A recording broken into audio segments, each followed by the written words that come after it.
Hey there viewers, thank you for tuning in to Supermariodiagnostics once again. Today we are going to go through opening up each of these 4 keys. I get a lot of them mailed in for repairs, motherboard repairs and whatnot. And a lot of my videos in repairing these keys, I get a lot of comments saying, oh, well, why didn't you show how to open it? And a lot of times I ask my customers, well, why don't you open it for me and tell me which, so I could see which motherboard it has, because some of them have variations and I want to make sure I have everything in stock. So we'll start with the oldest one first. I'm not gonna bore you with the year details. You know, if yours looks like this is how you open it, right? Got no battery. It's missing a little plastic piece right there. They're usually broken. Let me go grab my needle nose pliers real quick. These things, they get dropped all the time. They break those little plastics. It's like somebody's already been in here. So we're gonna grab our needle nose pliers and carefully get that sucker out. That one came out no problem. So usually they have a little bit of retention going on in there. If you're wondering what's supposed to be on the motherboard, there you have it. I believe there's nothing's been taken out of this one. I usually grab them. I have like a ton of them for parts, and yeah, that one's probably the easiest one to do. Moving on, we're gonna remove our key from this one, and from there you're gonna have a bit of a lock right here. As you can see, we can push that right in there. We're gonna push that in and stick our nail in there. If that doesn't work, you can also do it with the same hand. If you're right-handed, stick your nail in there, and there you have it. This one's been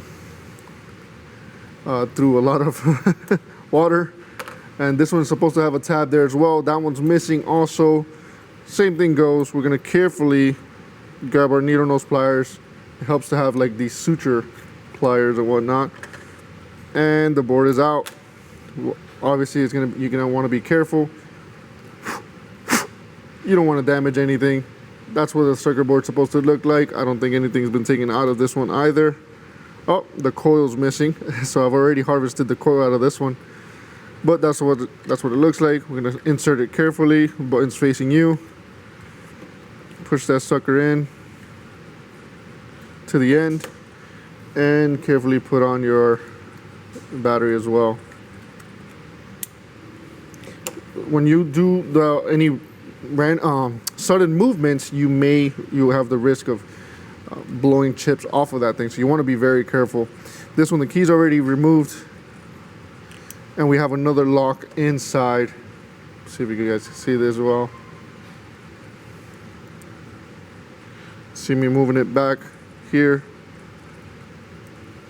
So we're gonna move that back. I'm gonna stick a little screwdriver in there, slide it back, right, and at the same time stick our nail in there, and that one is out. And we got a little tab sticking out so that we can stick our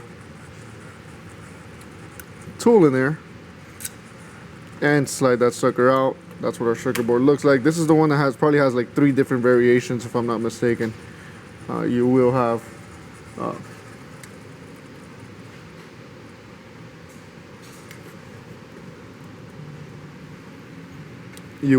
different variations for this one, so your circuit board may not match this specific one. But yeah, buttons facing you. Carefully slide that in there. You can hear a little click, and we are good as new. Now finally, this is the most common one that I get. That's because it's good for like 20 years. If you have anything before 2014, you're probably gonna have one of these. Some are 2014 DOS 4 systems, and they still have this design.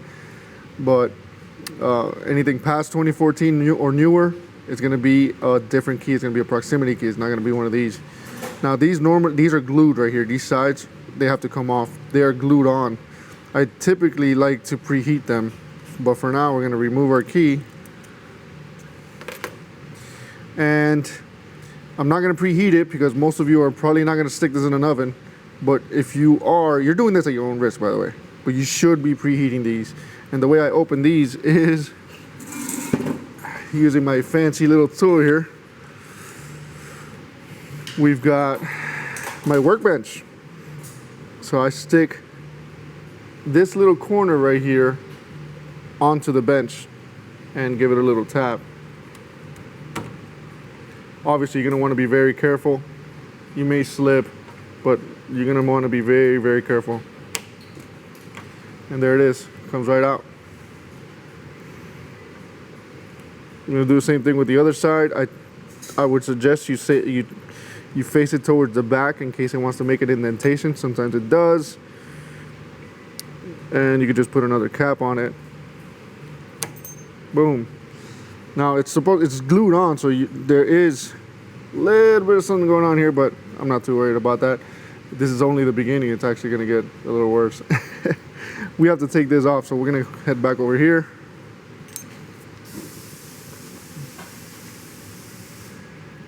And zoom out a bit. Now, this part, this button will go flying. So you can either take it off ahead of time, like that, and set it aside, or you could just take it all off at the same time and it'll just go flying for you. So the easiest way is to get it from the front. Even though the lock tabs are on the sides, it's just easier to get it from the front. And this one's being a little tough.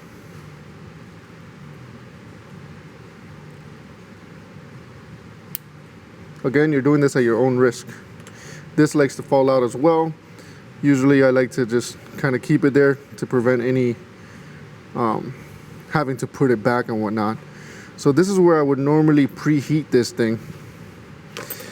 But if you don't have an oven, I mean, you don't really have a choice. I would really rather you preheat this, because what we're gonna do is, this is all glued.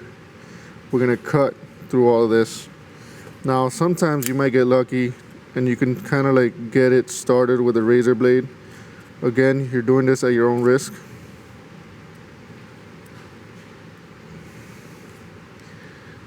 But preheating it makes it a whole lot easier. And it's not gonna be pretty, I'll tell you that much. Like, if you think this is gonna be a pretty thing, it's not.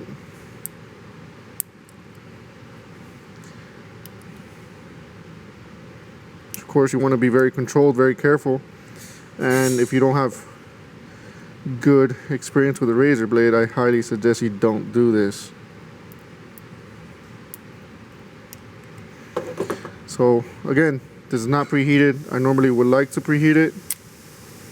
And we're going in there with a little screwdriver along the edge.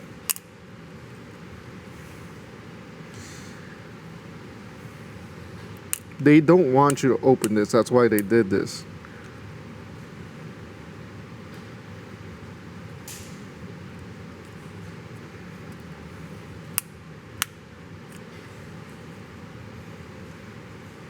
But it sure beats paying Mercedes the who knows how much they want. It really depends on your location, but sometimes they want an exorbitant amount of money for their keys.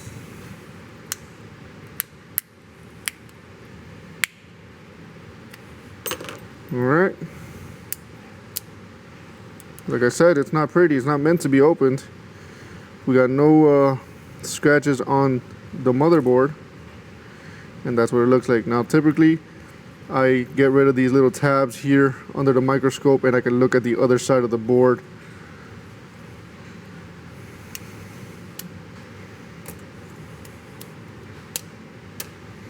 But for this video, I think I'll leave it at that. But normally you're gonna want to remove this little tab right here and this little tab right here in order to get that motherboard completely out.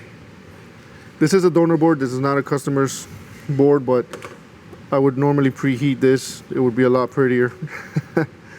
But that's not gonna matter anyway. Before you put it all back together, you're gonna want to glue all of this together. Put your little cap back on. Put your little button back on. Put your battery back in there. Oops. Put your little cap on for your battery cover. And the sharp edge, you'll see a sharp edge right there. That goes facing forward. And then you're gonna set that there.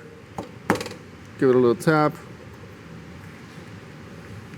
Same thing on the other side. Obviously this would normally have some adhesive there to prevent any water from coming in, but in our case for this video, this is what I'm going to show. Normally this would be a lot nicer and sealed. So there you have it. If you have any questions, feel free to leave a question in the comment section. Thank you all for taking the time to watch. If you have any key repairs, feel free to email me. I always leave my emails in the description. And thanks for